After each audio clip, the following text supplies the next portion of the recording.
ए देवर जी का भले भौजी रुका हम भैया के फोन अरे करते भैया के मुंह मारो एहिजा दुखाता रउआ भैया में लागल बानी देखी ना गुड्डू डॉक्टर केने बने अरे कहल का चाहता रू पटना से बोएता बोलाई दो न चेकअप करवाई दो इन जकसन लगवाई दो न हो ए देवरू भैया के तोहरा कोइल हो कमोइया पैया कुछ लगाई दो न हो ए देवरू भैया के तोहरा कोइल हो कमोइया पैया कुछ लगाई दो न हो।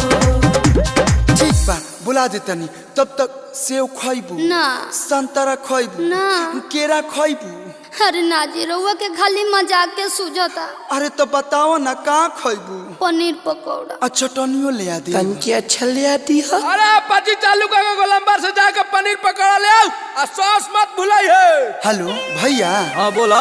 एही महीना में बनबा तू पापा खुश खबरी बरियार बा एही महीना में बनबा तू पापा खुश खबरी बरियार बा खेलावा न ले आवई भैया नया समाचार बा सुन वाले आई होए भैया नया समाचार बा। अरे तो लेट मत कर सदर अस्पताल लेके चल हम फ्लाइट धके आवत तनी। आवो भैया बधाई हो बेटा हुआ। ए बाबूजी माई रे भौजी के लइका भइल बा जय हो बरहम बाबा रउरा हमर मनोकामना पूरा कर दे आय हाय हाय अरे चल रे मेहमान आ जा चल बधाई गाने चलो रे ये राजा बेटा हुआ है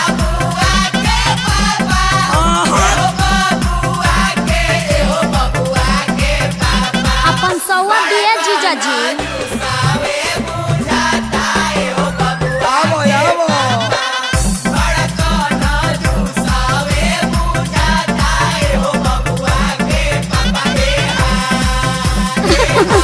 अरे धूल उड़ा देला लोग जुड़वा देव जा। अरे सखी हई देखो ना जीजा जी कितना कंजूस बाड़े हई भतीजा भइल बा आ लुटावत लेमचूस बाड़े एक कट्ठा लिख दी का बौरा गइलो। बताब ऐसे सूखा सुखी होखेला चोर हवे रे छोटकी चोर हवे बबुआ के चाचा चोर हवे रे छोटकी को बहु खियावस ना मिठाइया उ दिल के कमजोर बड़ी हवे मंगा दे गुरु बाबा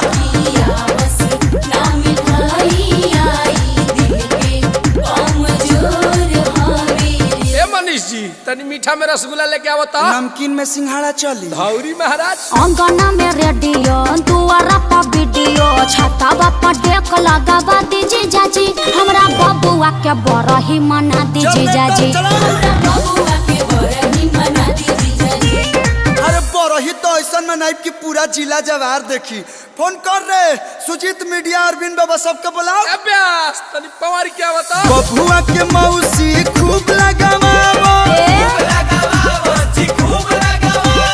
चांदी पनु रानी के तेल जतवावो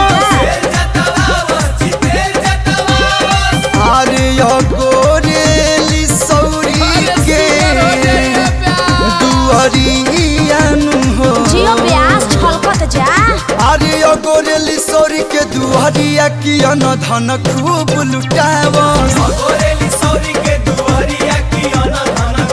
देखी जीजा जी ज्यादा नइखे बोलत अपना के देखी ना पहले का अंगना में ताहर हिलेला कमर लवंडा नियन अंगना में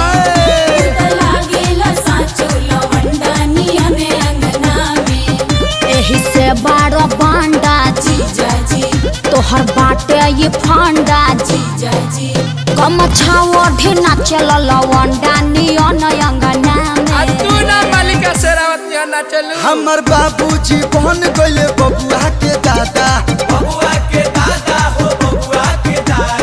माई हमर बनल बिया बबुआ के दादी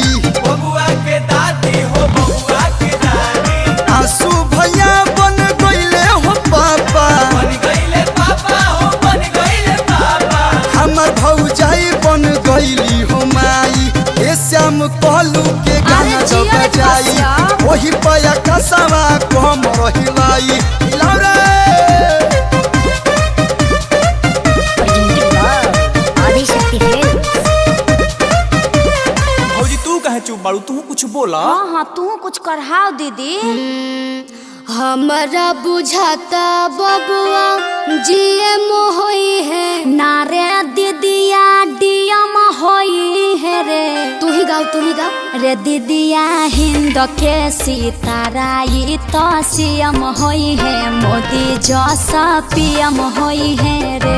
दीदिया हिंद के सितारा ई ता सीएम होई है मोदी जैसा पीएम होई है रे।